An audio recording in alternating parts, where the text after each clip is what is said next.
해운대 바닷바람은 언제나 기분이 묘하다. 얼굴에 닿는 바람이 시원하면서도 따뜻하고 그 사이사이로 과거의 향기 같은 게 섞여 들어온다. 49. 아내와는 이젠 집에서 대화보다 밥 비우는 속도가 빠르고 회사에서는 팀장이란 이름을 달고 있지만 내 말에 귀 기울이는 직원은 없다. 그래서였을까? 그날도 출장이라는 이름으로 나는 그 바람을 핑계 삼아 해운대에 내려왔다. 회사는 형식상 나를 부산 지점과 연결시킨 거였지만 실제로는 단 하루 회의 그리고 이틀의 자유시간이 주어졌다. 마치 나에게도 뭔가 새로운 걸 허락해주는 듯한 교묘한 여유. 그날 밤 해운대 작은 골목 끝 오래된 모텔 간판 하나가 눈에 들어왔다. 오션뷰 307. 이름과는 달리 입구에서부터 비린 바다 냄새와 곰팡이 냄새가 섞여 있었지만 그런 낡음조차 지금의 나에겐 이상하게 어울렸다. 프런트에 앉아있던 아주머니는 눈도 마주치지 않고 방 열쇠를 내밀었다. 손에 쥔 쇠 열쇠엔 307이라는 숫자가 흔들렸다. 엘리베이터는 없었고 낡은 계단을 하나씩 밟을 때마다 바닥에서 삐걱삐걱 소리가 났다. 그리고 3층 307호 앞 문이 살짝 열려 있었다. 그 순간 어깨 위로 스르륵 스치는 어떤 냄새가 있었다. 향수 같기도 여자 머리카락 냄새 같기도. 나는 순간 숨을 멈췄다. 그리고 문을 밀었다. 그 방 안에는 누군가가 있었다. 침대 가장자리에 앉은 채 머리카락을 풀어 헤치고 핑크빛 슬립 하나만 입은 여자. 그녀는 고개를 돌리지도 않고 말했다. 왔어요? 나는 얼어붙은 듯 서 있었고 심장이 이상하게 두근거렸다. 그녀는 천천히 일어나 조명을 한 단계 낮췄다. 그때서야 얼굴이 보였다. 지영이? 그녀는 26년 전 내가 신입사원 시절 나보다 4살 위에 대리였던 여자였다. 그때는 비밀스러운 감정만 안고 헤어졌지만 그렇게 끝난 인연이었다고 믿었다. 그런데 지금 왜 여기서 그녀가? 침대 곁으로 다가온 그녀는 아무 말도 없이 내 재킷 단추를 하나씩 풀기 시작했다. 나는 말리지도 피하지도 못한 채 가만히 있었다. 그녀의 손끝은 그때보다 훨씬 느리고 정확했다. 모든 걸 알고 있다는 듯이. 그녀의 눈빛도 마찬가지였다. 한밤의 불빛 속에서 그녀의 손끝이 내 가슴에 닿았고 숨은 점점 가빠졌으며 그렇게 우리는 말없이 얽혀들었다. 해운대 밤바다의 파도 소리와 함께 이튿날 아침 그녀는 커튼을 걷고 창문을 열었다. 방 안으로 바다 냄새가 쏟아졌고 햇살은 그녀의 옆모습을 영화처럼 비췄다. 난 어제의 그녀가 꿈이 아니길 바랐다. 하지만 그녀는 커피를 내리며 말했다. 이번엔 내가 사라질게요. 그 말에 심장이 조여왔다. 왜? 왜 또 그래야 해? 왜 이렇게 날 흔들고 다시 떠나려는 건데? 묻고 싶었지만 나는 아무 말도 하지 못했다. 그녀는 조용히 미소를 머금고 말했다. 이 방에 매달 첫째 주 수요일마다 올 거예요. 혼자든 둘이든. 그리고 슬리퍼를 질질 끌며 화장실로 들어갔다. 물이 흐르는 소리 뒤로 내 머리는 온통 복잡해졌다. 이게 무슨 게임인지 아니면 무슨 약속인지. 그 후 나는 그 말을 지키기로 마음먹었다. 한 달 뒤 수요일 저녁 다시 307호로 향했다. 이번엔 문이 굳게 닫혀 있었다. 문고리를 잡고 조용히 돌렸고 그 안엔 아무도 없었다. 침대 위엔 작은 쪽지 하나만 남아 있었다. 그날 밤 난 다시 살아났어요. 당신도 그런가요? 나는 쪽지를 가슴에 넣고 창문을 열었다. 해운대 바다는 변함없이 철썩이고 있었다. 이상하게 그 밤이 지나고 난 후 나는 웃음이 많아졌다는 말을 들었다. 팀원들이 내 농담에 웃고 아내도 내가 내민 꽃 한 송이에 잠깐이나마 눈시울을 붉혔다. 하지만 내 마음 한켠에는 늘 그 방의 그 여자 그리고 다시 올지도 모를 그 수요일이 기다려졌다. 그날 이후로 내 달력엔 한 가지 새로운 기호가 생겼다. 307, 붉은색으로 칠해진 숫자. 매달 첫째 주 수요일 나는 출장 일정에 상관없이 그날은 무조건 비워뒀다. 회사를 핑계 삼기엔 충분했고 아내는 이제 내 외박에도 별다른 질문을 하지 않았다. 오히려 요즘 당신 얼굴이 밝아졌다는 말까지 했다. 그건 어쩌면 맞는 말이었다. 나는 다시 살아났고, 다시 긴장했고, 다시 기다렸다. 20살도 아닌 나이에 누군가를 기다릴 수 있다는 게 이렇게 가슴이 뛰는 일일 줄은 몰랐다. 두 번째 수요일. 나는 전보다 일찍 도착했다. 아직 하늘이 어두워지기 전이었고 모텔 간판의 불빛은 깜빡이고 있었다. 프런트의 아주머니는 나를 보고 한번 힐끗 쳐다보더니 이번엔 아무 말도 없이 키를 건넸다. 아마도 얼굴을 기억한 모양이다. 3층, 익숙한 307호 앞. 이번엔 문이 잠겨 있었다. 노크를 했다. 정적. 다시 한번 노크. 안에서 인기척이 들렸다. 그리고는 찰칵 문이 열렸다. 이번에도 그녀였다. 하지만 이번엔 분위기가 좀 달랐다. 그녀는 머리를 묶고 있었고 몸엔 흰 셔츠에 청바지 차림, 눈엔 붉은 테 안경이 걸려 있었다. 입가엔 미소가 있었지만 그건 지난번처럼 유혹적인 표정이 아니라 오래된 친구를 보는 듯한 편안함이 섞인 표정이었다. 기다리셨어요? 응. 조금 일찍 왔네. 잘했어요. 오늘은 당신이 요리할 차례예요. 요리? 그녀는 웃으며 내 손을 끌고 안으로 들어갔다. 침대 위엔 마트 봉지들이 흩어져 있었고 전기포트, 일회용 펜, 파채, 소주 한 병까지. 그녀는 벽에 걸린 작은 전자레인지 위에 후라이팬을 올리고 돼지 불고기 양념을 꺼냈다. 오늘은 당신이 날 먹여줘야 해요. 지난번엔 내가 다 먹었으니까. 나는 웃었다. 그리고 앞치마를 받아들었다. 서툴지만 고기를 굽고 쌈을 싸고 소주를 따르며 그녀와 마주 앉은 그 순간 기묘하게도 너무나 익숙하고 평온했다. 첫사랑과 재회한 설렘과는 또 다른 종류의 정이었다. 그건 내가 외면해왔던 진짜 나를 꺼내주는 사람과 마주한 느낌이었다. 식사 후 그녀는 내 어깨에 기대며 속삭였다. 혹시 내가 여기에 계속 나오면 당신 마음이 흔들릴까봐 두려워요. 나는 대답하지 않았다. 왜냐하면 그 질문엔 이미 대답을 해버렸기 때문이었다. 이렇게 이 자리에 한 달을 기다려서 다시 앉아있는 나 자신이 그날 밤은 첫날보다 더 조용했다. 침대 위에서도 말보다 숨소리가 더 많았고 그녀의 손길은 느리고 부드럽고 마치 오래된 LP판처럼 잔잔하게 흐르는 감성이었다.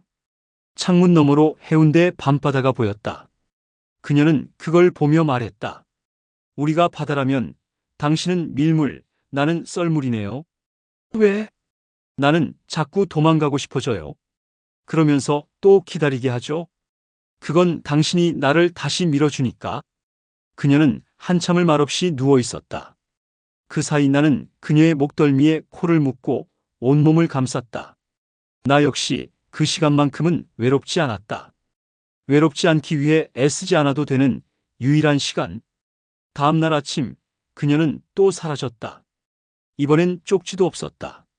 나는 멍하니 침대에 앉아 그녀가 입었던 셔츠 위에 남아있는 채취를 맡으며 그 자리에 한참을 앉아 있었다. 그녀는 내가 다시 살아나길 바랐던 걸까? 아니면 스스로 살아나기 위해 나를 이용한 걸까? 그 후로도 몇 달 나는 매달 첫 수요일마다 307호를 찾았다. 어느 달엔 그녀가 먼저 와 있었고 어느 달엔 내가 먼저. 어느 달엔 단순히 손만 잡고 침대 위에 누워 있었고 어느 달엔 거칠고 뜨겁게 서로를 원했고 어느 달엔 아무 말도 없이 서로 울기도 했다. 그러던 어느 날 6번째 수요일 나는 일을 마치고 늦은 밤 11시에야 도착했다. 이번에도 문은 닫혀 있었지만 나는 열쇠 없이 문을 밀었다. 그리고 문은 열렸다. 방 안에는 그녀가 없었다. 대신 침대 위에 웬 봉투 하나가 놓여 있었다. 안에는 작은 USB 하나. 나는 집으로 돌아와 조용히 그것을 컴퓨터에 꽂았다. 그 안엔 영상 하나. 그녀가 앉아 카메라를 보고 말했다. 당신은 나의 바다였어요. 하지만 이제 밀물과 썰물도 끝나야겠죠? 나는 어디론가 떠나요. 당신은 살아있길 바라요. 그리고 누군가의 햇살이 되길 바라요. 영상이 끝나고 화면이 꺼졌을 때 나는 의자에 기대 앉은 채 한참을 울었다. 그건 이상하게도 슬픈 이별이 아니었다. 오히려 감사한 작별이었다. 307호는 그 후로 한 번도 다시 열리지 않았다. 모텔은 그 다음 달 리모델링 공사에 들어갔고 이름도 바뀌었다. 하지만 나의 달력엔 여전히 307이라는 숫자가 남아있다. 그건 단지 모텔 방 번호가 아니다. 그건 내가 다시 살아났던 장소, 그리고 사랑이 무엇인지를 기억나게 했던 시간의 이름이었다. 한 달, 두 달, 세 달이 지나도록 그녀는 다시 나타나지 않았다. 나는 여전히 매달 수요일이면 해운대를 찾았고 307호가 있던 자리에 서서 멍하니 바다를 봤다. 이제 그 모텔 자리는 블루 파라다이스 호텔이라는 이름으로 바뀌어 있었고 로비는 대리석 바닥으로 번쩍이고 있었다. 예전에 삐걱거리는 계단도 곰팡이 냄새도 없었다. 너무 깔끔해서 오히려 더 외로웠다. 하지만 이상하게도 그날의 기억은 더 또렷해지고 있었다. 그녀의 체온, 향기, 눈빛, 숨소리. 그게 사라졌다고 믿기엔 내 몸은 아직도 그걸 기억하고 있었다. 그 무렵 회사에선 구조조정 바람이 불었다. 내 이름도 명단에 있었다. 자발적 희망퇴직을 유도라는 이름으로 다가온 이별. 나는 담담하게 퇴직서에 도장을 찍었다. 사실 더 이상 회사에서의 하루하루가 의미 있진 않았다. 오히려 그 시간들이 그녀와의 기억을 희석시켜버릴까봐 두려웠다. 퇴직 후 나는 자취방처럼 작은 원룸 하나를 구해 해운대 근처에 자리를 잡았다. 서울로 올라갈 이유도 없었고 가족과도 적당한 거리감이 필요했다. 아내와는 연락만 이어졌고 그조차도 의무처럼 반복되는 안부였다. 서로 아무 감정도 없는 상태. 그게 참 무서운 일이란 걸 나는 이제서야 깨달았다. 나는 바닷가 근처 작은 북카페에서 아르바이트를 시작했다. 책을 정리하고 커피를 내리고 때때로 손님과 대화도 했다. 그곳에선 나를 단순히 여기 아저씨로 부를 뿐 과거를 묻는 사람은 없었다. 편했고 나도 점점 거기 사람들과 웃으며 지냈다. 그러던 어느 날 카페에 한 여자가 들어왔다. 마른 체형에 베이지색 트렌치코트, 짧은 단발머리. 그녀는 무표정한 얼굴로 천천히 들어오더니 한참을 책장 앞에 서 있었다. 나는 괜히 그 근처를 서성이며 책을 정리하는 척을 했다. 그녀는 내게 물었다. 혹시 시집 코너는 어디예요? 나는 고개를 들어 그녀를 바라봤다. 그 순간 심장이 덜컥 내려앉았다. 그녀였다. 정확히 말하면 그녀와 닮은 얼굴. 하지만 미세하게 다르다. 눈매가 더 서늘하고 말투는 훨씬 단정했다. 나는 조심스레 물었다. 지영 씨? 그녀는 고개를 갸웃했다. 저요? 아니요. 혹시 누군가 닮았나요? 나는 머쓱하게 웃으며 고개를 저었다. 그녀는 시집 한 권을 들고 카운터로 왔다. 결제 도중 그녀는 다시 나를 봤다. 혹시 모텔 307호에 자주 가셨던 분 맞죠? 그 순간 손에 들고 있던 리더기가 떨렸다. 나는 말을 잃었고 그녀는 웃으며 말했다.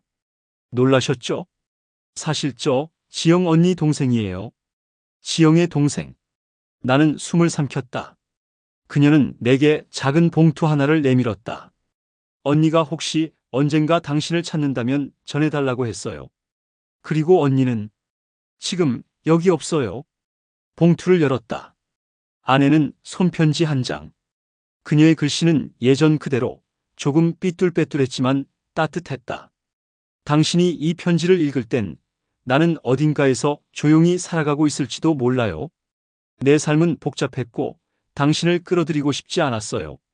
하지만 당신과 함께한 그 6번의 밤, 나는 내 인생 전체보다 더 깊이 숨 쉬었어요. 당신이 살아있기를 바래요. 웃고 먹고 누군가를 또 만나고 또 울고 또 사랑하고. 그게 당신을 만나고 나서야 내가 배운 삶의 방식이에요. 안녕, 내 바다. 당신은 언제나 나의 밀물이었어요. 나는 편지를 들고 밖으로 나왔다. 해운대 바다는 여전히 넘실대고 있었고 하늘엔 붉은 석양이 스며들고 있었다. 그녀의 동생은 다시 카페에 와서 내게 커피를 배웠다. 그녀는 나와 비슷하게 상처 입은 삶을 살았고 말수는 적었지만 웃을 땐 예뻤다. 나는 그녀에게 특별한 감정을 느꼈다기보단 그저 어딘가 익숙한 마음이 들었다. 지영의 냄새가, 그 따뜻한 흔적이 이 사람에게도 살짝 묻어 있는 것 같았다. 우리는 가끔 함께 바다를 보러 갔다. 그녀는 나를 아저씨라 불렀고 나는 그녀를 꼬맹이라 불렀다. 그러던 어느 날 그녀가 말했다. 언니는 언니답게 살다 간 것 같아요. 당신이 언니의 마지막 바다였던 거죠? 나는 대답하지 않았다. 그저 고개를 끄덕였다. 그리고 조용히 속삭였다. 그래, 그 바다는 나를 다시 살아나게 했으니까. 그녀의 동생, 이름은 수연이었다. 지영과는 피 한 방울 나눈 자매였지만 성격은 정반대였다. 지영이 불꽃 같았다면 수연은 물 같았다. 지영이 한밤의 열기 속에서 나를 휘감았다면 수연은 한낮의 그늘 아래서 나를 바라보는 느낌이었다. 우리는 매주 월요일이면 함께 점심을 먹었다. 가끔은 내가 해주고 가끔은 그녀가 도시락을 싸왔다. 그녀는 동그란 손글씨로 작은 메모도 남겼다. 오늘은 오이 빠졌어요. 싫어하는 거 알아요. 그런 사소한 배려들이 내 굳은 심장을 살짝살짝 녹였다. 하지만 어느 날 그녀가 말했다. 언니 얘기 이제 들어보시겠어요? 나는 조용히 고개를 끄덕였다. 지영 언니는 예전엔 아주 잘 나가는 항공사 승무원이었어요. 그때 당신을 만났다고 했죠. 회사에서는 제법 유명한 인물이었대요. 아름답고 똑똑하고 약간은 위험한 느낌도 있어서 남자들이 줄을 섰대요. 하지만 언니는 누군가를 제대로 사랑해 본 적이 없었대요. 그게 언니가 항상 말하던 슬픔이었어요. 난 사랑이 뭔지 모르겠어. 누굴 미치도록 기다려본 적도 없고 가슴이 아파본 적도 없어. 그랬던 언니가 딱 한 사람을 가슴에 품고 살았어요. 그게 당신이에요. 나는 아무 말도 하지 못했다. 손가락 사이로 커피잔이 미묘하게 흔들렸다. 하지만 언니는 어느 날 병을 진단받았어요. 다발성 골수종. 시간이 많지 않다고 들었어요. 그래서 가족도 친구도 다 정리해버리고 그 몇 달을 자신이 진짜 살아있다고 느끼게 해줄 사람과 보내고 싶어 했어요. 그게 그 모텔에서의 시간이에요. 그게 언니가 택한 방식이었어요. 그 말을 듣는 순간 내 목을대가 타들어갔다. 그녀의 그 웃음, 그 장난기, 그 격렬한 밤들, 그 불쑥 사라졌던 아침들, 그 모든 게 한순간에 퍼즐처럼 맞춰졌다. 그녀는 죽음을 준비하고 있었던 거다. 하지만 나는 살아있는 줄만 알았다. 그렇게 생생하게 나를 안아주었기에 수연은 내 손을 살짝 잡으며 말했다. 언니가 그랬어요. 당신이 너무 따뜻해서 너무 늦게 만난 게 아쉽다고. 그래서 당신은 언니에게 사랑의 정이었다고. 나는 조용히 눈을 감았다. 그 순간 해운대의 바다가 떠올랐다. 밤에 부딪히던 파도, 그리고 창문 너머로 비치던 그녀의 옆모습. 지영은 나에게 사랑을 남기고 떠났다. 그리고 나에게 또 다른 바람을 남겼다. 그 바람이 지금 내 앞에 이 여자를 흔들고 있었다. 며칠 후 수연은 나에게 문자를 보냈다. 바다 보러 갈래요? 우리는 함께 해운대 끝, 조용한 방파제 끝에 앉았다. 수연은 바다를 보며 말했다. 언니가 있던 바다는 격렬했지만 슬펐어요. 근데 당신은 지금도 누군가에게 바다를 주고 있네요. 나는 그녀를 바라봤다. 그 눈동자에 익숙한 슬픔이 있었고 낯선 따뜻함이 스며 있었다. 그리고 그날 밤 우리는 함께 모텔이 아닌 내 원룸으로 돌아왔다. 그곳에서 나는 그녀를 처음으로 아주 천천히 안았다. 그녀는 조심스럽게 내 품에 기대왔고 나는 망설이다가 그녀의 손등에 입을 맞췄다. 그 순간 지영의 흔적이 희미해지는 걸 느꼈다. 아주 서서히 그녀는 나의 기억이 되고 있었고 수연은 나의 지금이 되어가고 있었다. 하지만 나는 아직 두려웠다. 이 관계가 대체 무엇인지, 내가 지영의 그림자를 사랑하는 건 아닌지. 수연은 그걸 알고 있는 듯 말했다. 언니 대신이 아니에요. 나도 당신을 따로 사랑해요. 나는 미소 지었고 그날 밤은 그렇게 무겁고도 따뜻하게 지나갔다. 그날 밤 이후 수연은 내 방에서 자주 잠들었다. 우리는 꼭 사랑을 나누지 않아도 그저 서로의 체온을 느끼며 같은 방 안에서 숨을 쉬고 있다는 사실만으로도 편안했다. 그러던 어느 날 수연이 말했다. 아저씨, 있잖아요. 나도 이제 그냥 수연이라고 불러줘요. 언니가 남긴 이름 속에 계속 갇혀있고 싶진 않아요. 나는 고개를 끄덕였다. 그녀는 이제 더 이상 누군가의 동생이 아니었다. 내 삶에 들어온 하나의 이름이었다. 수현. 우리는 바다를 걷고 요리를 나눴고 책을 읽고 서로에게 밤마다 귀를 기울였다.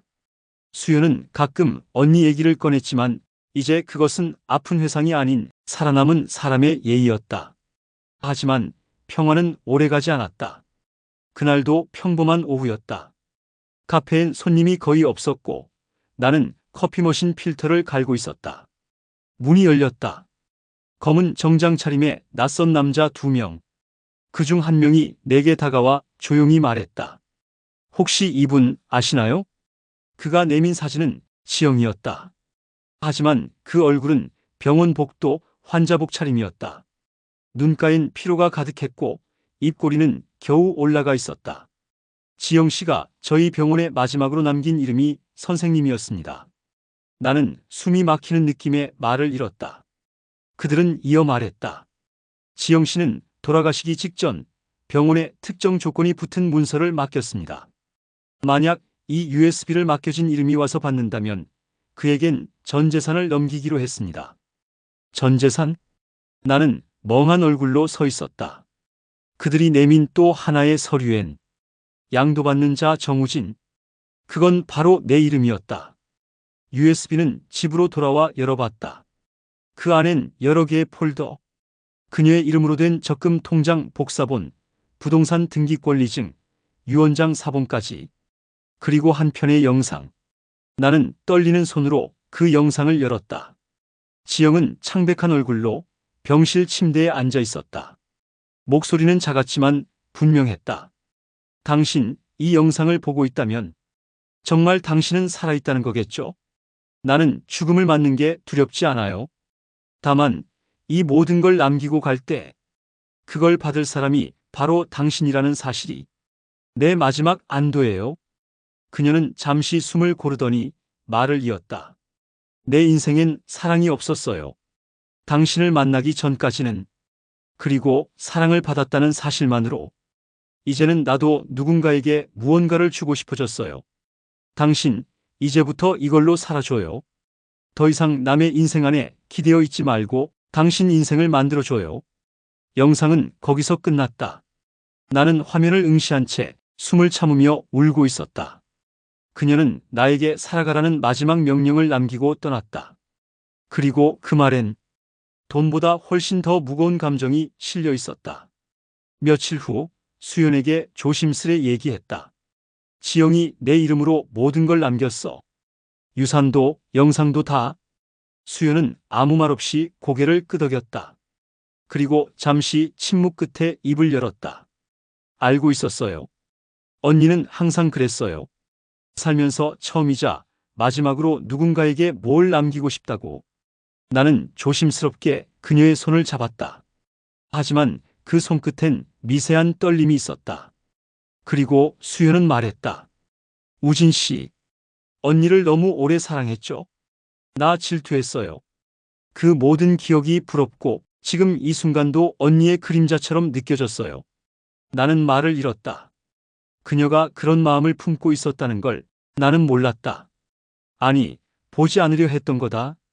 수연은 눈을 내리깔고 덧붙였다. 우리 잠시 거리 좀 둘까요? 나는 붙잡지 않았다. 그건 붙잡을 수 없는 감정이었다. 수연은 돌아섰고 나는 그 자리에 그대로 앉아 있었다. 지영이 남긴 삶의 선물은 기적이기도 했지만 동시에 또 다른 이별의 시작이기도 했다. 수연이 떠나고 난 첫 주 나는 거의 말이 없었다.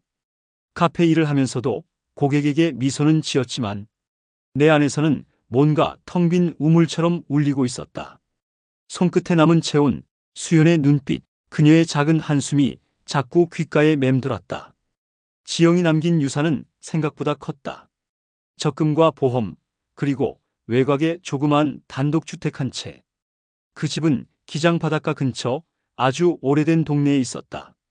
나는 마음을 정리할 겸 그 집을 찾아갔다. 작은 철제 대문, 바랜 담벼락, 낡은 우편함. 열쇠를 돌려 들어가자 그 안은 아주 오래된 냄새와 함께 지영의 손길이 남아 있었다. 벽 한편엔 그녀가 그린 수채화, 책장엔 오래된 시집, 냉장고 안엔 반쯤 비어있는 블루베리 잼. 이 집에서 그녀는 죽음을 기다리며 살았던 것 같았다. 그 시간 동안 나에게는 한 줌의 흔적조차 남기지 않으면서 거실에 앉아 나는 눈을 감았다. 기억은 점점 흐려지는데 그녀의 웃음소리는 아직도 생생했다. 첫날 모텔에서 그녀가 속삭였던 말. 왔어요? 그 한마디에 내가 얼마나 흔들렸는지를 나는 지금도 또렷이 기억하고 있었다. 며칠 동안 그 집에서 지냈다. 매일 바닷가를 산책하고 밤에는 작은 주방에서 와인을 마시며 음악을 틀었다. 그리고 조금씩 나는 나를 회복하고 있었다. 그리고 어느 날 우편함에 이상한 봉투 하나가 들어있었다. 수연이었다. 이제 나도 우진 씨한테 편지를 써보려고요. 대면에서 말하면 울 것 같아서요. 시간이 좀 걸렸어요. 언니의 그림자에서 벗어나고 진짜 내 감정을 정리하기까지. 편지는 길었다. 수연은 그동안 지영의 사랑한 남자로서의 나와 지금 눈앞에 있는 살아있는 남자로서의 나 사이에서 수없이 헷갈렸다고 고백했다. 하지만 이젠 알아요. 내가 사랑한 건 지영 언니의 과거가 아니라 지금 우진 씨의 눈빛이에요. 언니가 당신을 선택한 이유, 나도 이제 이해해요. 나도 같은 사람을 사랑하고 있었던 거니까. 편지는 조용히 끝났다. 단 한 문장으로. 이제 우리가 우리 둘만의 방식으로 시작할 수 있을까요? 나는 편지를 가슴에 넣고 바다로 나갔다. 바람은 여전히 거칠고 파도는 무심히 부서졌다.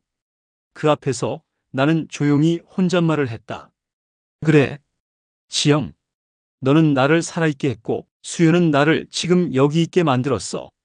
나는 그렇게 두 여자를 모두 가슴에 품은 채 다시 한 걸음 앞으로 나아갔다. 그날 저녁 나는 수연에게 문자를 보냈다. 이번 수요일 307호 대신 기장의 집으로 와줄래요? 그녀는 짧게 답했다. 갈게요. 이번엔 내가 먼저 가 있을게요. 수요일 오후 창밖엔 잔잔한 빗방울이 맺혀 있었다. 기장의 집, 그날따라 더 조용했다. 바람 소리조차 안 들리는 것 같았다. 나는 아침부터 마당을 쓸고 작은 화분에 물을 줬다. 그리고 부엌에서 두 사람이 나눌 저녁을 준비했다. 된장찌개, 고등어구이, 그리고 사과 한 개. 지영은 생전에 사과를 싫어했지만 수연은 좋아했다. 그 차이마저도 내겐 너무 소중하게 느껴졌다. 문이 열렸다. 수연이었다. 작은 트렌치 코트, 그리고 손에 들린 파란 우산. 머리는 젖었고 코끝은 빨갰다.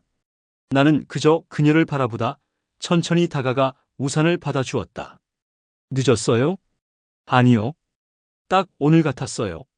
수연은 집 안을 둘러보며 말했다. 여기 언니가 살았던 집 맞죠? 나는 고개를 끄덕였다. 그녀는 거실 한복판에 조용히 앉았다. 그리고 손끝으로 먼지를 쓸며 말했다. 희한하죠? 언니의 기척은 사라졌는데 당신의 온기는 여기 있어요. 우리는 함께 저녁을 먹었다. 서로 말이 많지 않았지만 그 침묵 속엔 불편함이 아닌 안도감이 있었다. 수연은 나보다 두 그릇이나 더 먹었다. 그리고 식사를 마친 후 그녀는 조용히 내 손을 잡았다. 오늘 밤 나 여기서 자도 돼요? 나는 대답 대신 손을 꽉 잡아주었다. 그녀는 나를 바라보다 작은 웃음을 지었다. 그 웃음은 지영의 것과 닮지 않았고 오히려 처음 보는 얼굴처럼 새로웠다. 밤이 깊어졌다. 우리는 나란히 침대에 누웠다. 몸이 닿았지만 그 이상의 접촉은 없었다. 그녀는 이불 안에서 내 손을 꼭 쥐었다. 나는 조용히 물었다. 무서워요? 아니요. 오히려 너무 편해서 무서워요. 이게 꿈이면 어떡하지? 그런 무서움이요. 그날 밤 우리는 잠들지 않았다. 서로의 손을 붙잡은 채 작은 숨결을 느끼며 그 긴 밤을 견뎠다. 그건 사랑이었고 또는 마지막 의심이 가라앉는 시간이기도 했다. 다음 날 아침 햇살이 집 안가득 들어왔다. 수연은 조용히 일어나 부엌에서 아침을 준비했다. 나는 그 뒷모습을 보며 문득 이 여자를 사랑한다는 생각이 들었다. 단지 지영의 동생이 아니라 그 자체로 하나의 사람으로서. 그날 저녁 우리는 거실 서랍을 정리하다가 우연히 봉투 하나를 발견했다. 정우진에게, 그리고 수연에게. 봉투엔 지영의 글씨였다. 안에는 작은 편지와 함께 하얀 USB 하나가 들어있었다. 나는 수연과 함께 조용히 영상을 재생했다. 지영이 있었다. 그녀는 피곤해 보였지만 눈빛은 또렷했다. 내가 떠난 뒤 당신들이 만났을 거라고 생각했어요. 그리고 그렇게 되길 바랐어요. 수연이는 내 동생이지만 늘 나보다 더 따뜻하고 성숙했어요. 우진 씨, 수연이를 그냥 내 그림자로 보지 마요. 그 애는 자기 인생을 살 자격이 있어요. 지영은 한참을 말없이 화면을 바라보다 조용히 말을 이었다. 그리고 수연아, 너도 언니를 넘어서야 해. 넌 널 사랑하는 사람을 만나야 하고 그 사람과 같이 웃고 싸우고 늙어야 해. 내가 그러지 못한 걸 너는 꼭 그렇게 살아. 영상은 거기서 끊겼다. 우린 아무 말도 하지 못했다. 수연은 눈물을 닦지도 않았다. 그저 화면이 꺼진 노트북을 조용히 덮었다. 그리고 나를 바라보며 말했다. 언니가 당신에게만 유산을 남긴 줄 알았는데 사실은 우리 둘 다에게 남긴 거네요. 나는 그녀의 어깨를 감싸 안았다. 그날 밤 우리는 처음으로 진짜 사랑을 나눴다. 육체의 열기가 아니라 감정의 증명처럼 조심스럽고 천천히 서로를 받아들이는 방식이었다. 그녀의 입술은 부드러웠고 눈빛은 진심이었다. 나는 더 이상 두려워하지 않았다. 지영의 그림자에서 그녀도 나도 이제 나올 수 있었다. 그날 이후 우리 둘은 기장의 집에서 함께 살았다. 처음엔 모든 것이 조심스러웠다. 아침에 눈을 뜰 때, 잠들기 전 불을 끌 때, 식탁에 마주 앉아 젓가락을 고를 때조차도 우리의 움직임엔 망설임이라는 향기가 묻어 있었다. 하지만 시간이 지나면서 그 조심스러움은 어느새 예의가 되었고 예의는 또 편안함이 되었다. 수연은 매주 토요일마다 창고에서 꺼낸 오래된 물건들을 하나씩 정리했다. 그녀는 언니의 흔적을 없애는 게 아니라 자신의 삶 속에 조용히 편입시키는 방식을 택했다. 사진첩 속 언니의 얼굴을 한 장 한 장 살펴보며 그녀는 가끔 나에게 물었다. 이때 언니 웃고 있었어요? 이 옷 혹시 당신이 사준 거예요? 나는 대답할 수 있는 것도 있었고 모른다고 해야 하는 것도 많았다. 하지만 그 어느 답보다 중요한 건 이제 더 이상 그녀가 언니의 과거에 묶여있지 않다는 사실이었다. 그리고 어느 날 수연이 내게 조심스레 말했다. 우리 언니 보러 갈까요? 나는 고개를 끄덕였다. 마음속으로는 이미 오래전부터 가고 싶었지만 차마 먼저 말하지 못하고 있었던 일이었다. 우리는 지영이 묻힌 곳을 찾아갔다. 작은 수목장. 해운대에서 한참을 벗어난 외곽. 햇살이 부드럽게 내리쬐는 고요한 숲속. 그녀의 이름이 새겨진 작은 비석이 풀숲에 조용히 누워 있었다. 나는 비석 앞에 앉아 조용히 속삭였다. 지영아, 너 잘 봤지? 우린 이렇게 살고 있어. 너한테 받은 것들 절대로 가볍게 여기지 않아. 너한테 받은 사랑이 이 여자를 지키게 하고 있어. 수연은 잠시 눈을 감고 있다가 비석에 손을 얹었다. 언니, 나 이제 당신 그림자 말고 그 사람의 햇살로 살게요. 미안해하지 마요. 당신이 나한테 남긴 건 상처가 아니라 사랑이에요. 우린 한참을 거기에 앉아 있었다. 바람이 지나갔다. 나무 잎들이 흔들렸다. 그리고 묘한 감정 하나가 조용히 떠나갔다. 슬픔도 아니고 안도도 아니고 그냥 이별이란 걸 정말 받아들이는 감각. 그날 밤 우린 와인을 마셨다. 작은 잔을 들고 서로에게 건배했다. 지영에게, 그리고 우리에게. 그 뒤로 우리는 특별한 말을 하지 않았다. 어떤 것도 선언하지 않았다. 결혼을 하자, 언제까지 함께하자, 그런 약속 하나 없이. 그저 매일 같이 눈을 뜨고, 같이 밥을 먹고, 같이 바다를 걷고, 같이 늙어가기로 했다. 가끔은 바닷가 근처 작은 벤치에서 지나가는 커플들을 보며 우리는 속삭이듯 농담을 주고받았다. 우리도 저렇게 손잡고 걸을까? 이미 잡고 있었잖아. 근데 이제는 땀이 나. 그리고 서로를 보며 웃었다. 그 웃음 속엔 과거의 모든 상처와 새롭게 시작하는 삶이 함께 담겨 있었다.